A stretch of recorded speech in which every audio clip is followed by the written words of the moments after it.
think it's a virtue. And you know what this is like? It's like a man who's raised believing that those of a given race are second class and have no right voicing their beliefs. He may feel very righteous about stilling their tongues, he might. But the fact remains that he is a hang-up. He has an obsession with no basis in reality, just like the atheists. And this prejudice of atheists is evident in the Freedom from Religion Foundation's lawsuit. What I mean is, listen to what they said. They said that putting the religious sentiments on the Capitol Visitor Center would discriminate against those who don't practice religion. They said it unfairly promotes a Judeo-Christian perspective. Well, you know what? That's nonsense. Because government institutions will always reflect certain values and ideas. It's just a question of what those values and ideas will be. And I'll give you an example. Most atheists have no problem at all indoctrinating children in school with multiculturalism, feminism, and environmentalism, and all the other isms. And all these things involve values. Hey, maybe we should have a separation of ideology and state. What do you think about that? Moreover, on what basis do secularists advocate these ideologies? Well, they obviously can't cite divine law, right? Something beyond man. That would violate their own church-state separation principle.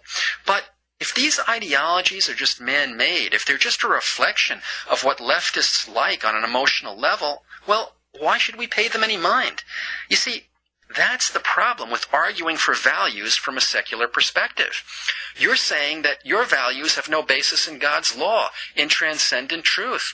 Well, okay, but if all values are man-made, then tell me why I should prefer your man-made values to my man-made values. Tell me. But your values or my values, his or hers, the point is this.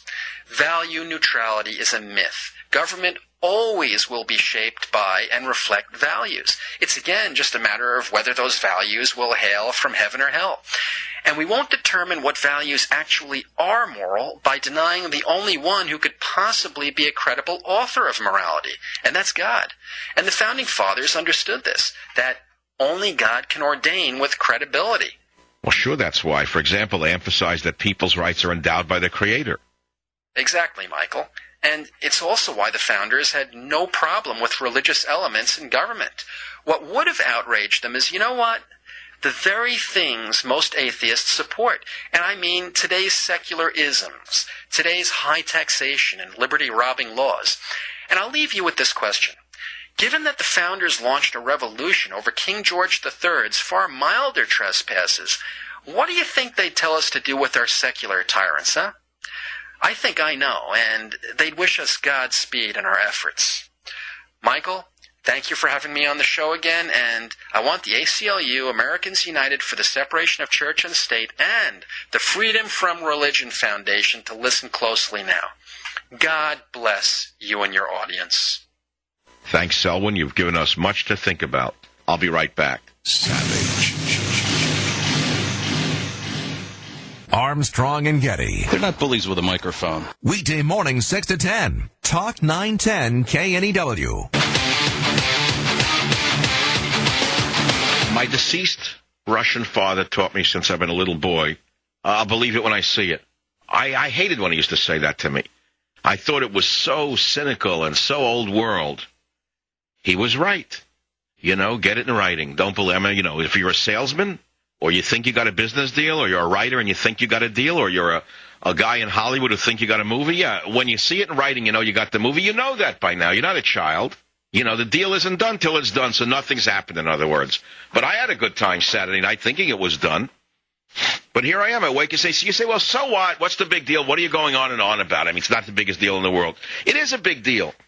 It's a very big deal to be named with murderers and terrorists when all you are is a talker in the media.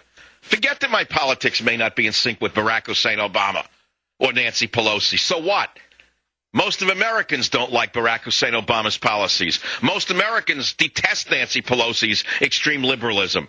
Make no mistake about it. They're covered for by the media. The people in this country don't like them. They don't like any of their policies. This is a fluke. The election was stolen. Moreover, it was thrown. The Republicans ran an old shoe. They knew the old shoe would lose. They could have run a young, dynamic Republican who might have won. But anyway, let's not go backwards. Let's go forward. So the fact is, so what if my politics are out of sync with Obama's?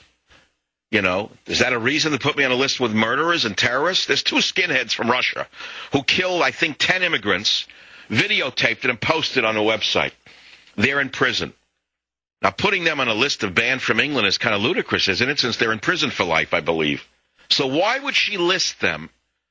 Because the whole truth is that she wanted to list some radical imams who are preaching death to the Queen, death to England, death to the British. We're going to bring in Sharia law. And they want them out of England. Rightly so. They need to ban them to preserve their nation's sovereignty. But they're afraid of looking like they're picking on radical Muslims. So who do they put in? People in prison who can't come there anyway. And boom, out of nowhere, an American talk show host who's a conservative. Based upon what?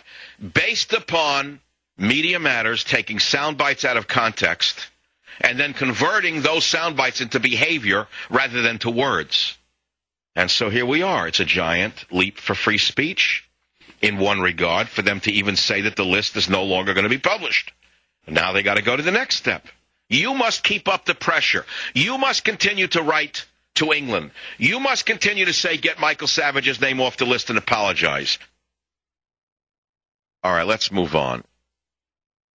Big pharmaceutical companies are coming out with more and more drugs that treat symptoms and not the cures for diseases that people are looking for.